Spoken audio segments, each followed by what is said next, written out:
চেংরাবান্ধায় আজ দুর্ধর্ষ চুরি। চেংরাবান্ধা সোনার দোকানে সোনার চেন চুরি করল এক মহিলা।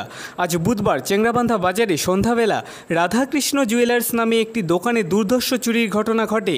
এক মহিলা দোকানে এসে সোনার চেন কিনতে আসে। দোকানদার চেন দেখাতে শুরু করে। দোকানদার প্রথমত 3টি সোনার চেন দেয়। দোকানদারকে ওই মহিলা বলে, আপনি 2টা চেন দিয়েছেন। দোকানদার বলে, আমি আপনাকে 3টি চেন দিয়েছি, আমার দোকানে সিসিটিভি ফুটেজ রয়েছে। তখন সেই মহিলা বুকের ভেতর লুকিয়ে রাখা চেনটি বের করে দেয় এবং দোকানদারকে হুমকি দেয় যে আমি এখানেই সুইসাইড করব। দোকানদার সাথে সাথে পাশের দোকানদারকে ডেকে বলে। সাথে সাথে অনেক লোক ঘটনাস্থলে উপস্থিত হয়। পরবর্তীতে মেখলিগঞ্জ থানার পুলিশ এসে সেই মহিলাকে থানায় নিয়ে যায়। জানা যায় ওই মহিলা চেংরাবান্ধার একজন স্থায়ী বাসিন্দা। তার স্বামীর নাম গোপাল। দোকানদার সূত্রে জানা যায় দোকানে চেন নেবে বলে মহিলা কাস্টমার, এবারে চেন নেওয়ার জন্য আসে। চেন দেখলো, অনেক রকমের চেন দেখলো। দেখার পরে হাতে 3টে চেন নিল, নিয়ে ওদিকে মানে গলায় পরে দেখতেছি চেনটা। ভালো কথা, কাস্টমারের চেন না পরে দেখে নিয়ে না দেখে তো নেবে না। আমি 3টে চেন দিলাম, তার মধ্যে আমাকে 2টো চেন ঘুরাই দিল। আমি বললাম, আমি আপনাকে চেন দিলাম 3টা, আপনি 2টো দিচ্ছেন কেন? বলেন আপনি আমাকে 2টা চেনে দিচ্ছেন। পরে আমি বললাম, না দেখেন আমার দোকানে ক্যামেরা আছে, ক্যামেরা কিন্তু সব রেকর্ড হচ্ছে, আমি চেন কয়টা দিচ্ছিলাম বা আপনি ঢুকাইছেন কিনা ওটা ক্যামেরায় আসে। কিন্তু বলেন আপনি 2টো চেন দিলাম। তারপরে আমি যখন ধমক দিলাম, ধমক দেওয়ার পরে চেনটা নিয়ে আমাকে বের করে দিল। এখান থেকে বের করে দেওয়ার পরে আপনি বললেন যে 2টো চেন আমি দিচ্ছিলাম, তো এখন চেনটা কই থেকে আসলো? তারপর উনি বললো যে না, তাহলে ভুল করে ঢুকে গেছে চেনটা। আমার চেন কী করে ভুল করে ঢুকে যায়? আমি 3টে চেন আপনাকে দিলাম, আমার তো জানা আছে আমি 3টে চেন আপনাকে দিচ্ছি, ভুল করে কী করে ঢুকতে পারে? এখানে বসেন, আপনার বাড়ির লোকে ফোন করেন, বাড়ির লোক আসবে, তারপর আপনাকে ছাড়া হবে। তো আজকে হাটের দিন, বাড়ির অনেক লোকজন ছিল, বাড়ির লোক আস্তে আস্তে অনেক মানে যে গাঞ্জাম হয়ে গেছে, এখানে লোকজন জমা হয়ে গেছে। আর আমি দোকানে একা ছিলাম, আমার স্টাফটা চা খেতে গেছিল। তো আমি তো আর একটা মহিলা মানুষ, আমি তো একা কিছু বলতে পারি না ওনাকে। ওই জন্য আমি পাশে চার দোকানে ডাকলাম। ডাকার পরে উনি সামনে আসলো, দেখতে দেখতে অনেক লোকজন জমা হয়ে গেল।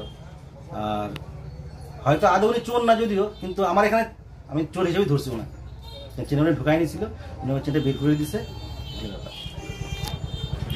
ওই মহিলাটাকে আপনি কি চেনেন? না, এমনি আমি ওনাকে আগে দেখিনি বা চিনি না তেমন, ওনাকে আগে দেখিনি। আচ্ছা, এই নিয়ে কি আপনি কোথাও মেখলিগঞ্জ থানায় কোনো অভিযোগ পুলিশ কিছু হলো? এমনিতেই এখানের লোকরাই বাজার থেকে ফোন করছিল যে চোর ধরা বসে, এরকম কিছু। পুলিশ চলে আসছে, পুলিশ আসার পরে হয়তো নিয়ে গেল। কিন্তু আমি ওইভাবে কেস করতে যাচ্ছি না, আমি চাচ্ছি যে ওনাকে একটা পানিশমেন্ট দিয়ে যে কোনো যেহেতু বোঝাই দিয়ে। আপনি লিখিত অভিযোগ জানাবেন না? আমার লিখিত জানানোর কোনো ইচ্ছা নেই অ্যাকচুয়ালি। আমাদের বাইরেও হতো, বাইরে কেউ হলে পরে তাহলে পরে আমি লিখিত যা করতাম আমি তাই করতাম, ঠিক আছে? যেহেতু লোকাল লোক, চেংরাবান্ধার লোক, আর ছেলেটা অনেক রিকোয়েস্ট করলো,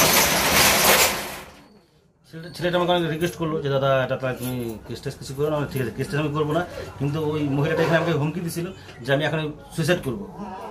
তো যদি সুইসাইড করতে পারে তো আমার একটা চাপ আসতে পারে। ওই জন্যই আমি বললাম যে এইভাবে আমি ছাড়বো না, যেহেতু থানা চলে আসছে, তো থানায় নিয়ে যাই, সুইসাইড ঠিক হবে। কিন্তু আমি লিখিত অভিযোগ করতে চাচ্ছি না, যেহেতু চেংরাবান্ধার লোক, ওর জন্যই।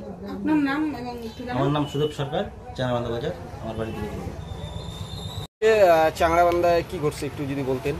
আমি তো এই দোকানে, বন্ধুর দোকান তো, বসে আড্ডা মারতেছিলাম সব বন্ধুরা মিলে। তো হঠাৎ করে চিল্লাওয়ালার আওয়াজ পেলাম। ওখানে গিয়ে দেখি যে একটা মহিলা বসেছিল, আর যে সোনার যে দোকানদার আছে দাদা মনে হয় চিল্লাওয়ালা করছে। কি করে হঠাৎ পুরো ভিড় হয়ে গেল। তারপর শুনি যে মহিলাটা বলে চেন চুরি করছে। তারপর তো পুরো ভিড় হয়ে গেল, এটাই ঘটনা। আচ্ছা, পুলিশ কি আসছিল? পুলিশ তো অনেক পরে আসলো, ভিড় হয়ে গেল। তারপর সবাই দেখলো যে ভিড় সামলানো যাচ্ছে না, তারপর পুলিশকে ডাইকে এখানে ভিড় সামলানো হলো। ওরা তো গাড়ি করে নিয়ে গেল। পুলিশ কি মহিলাকে নিয়ে গেছে? হ্যাঁ, পুলিশ তো নিয়ে গেল। তোমার নাম? আমার নাম সৌমিক সরকার।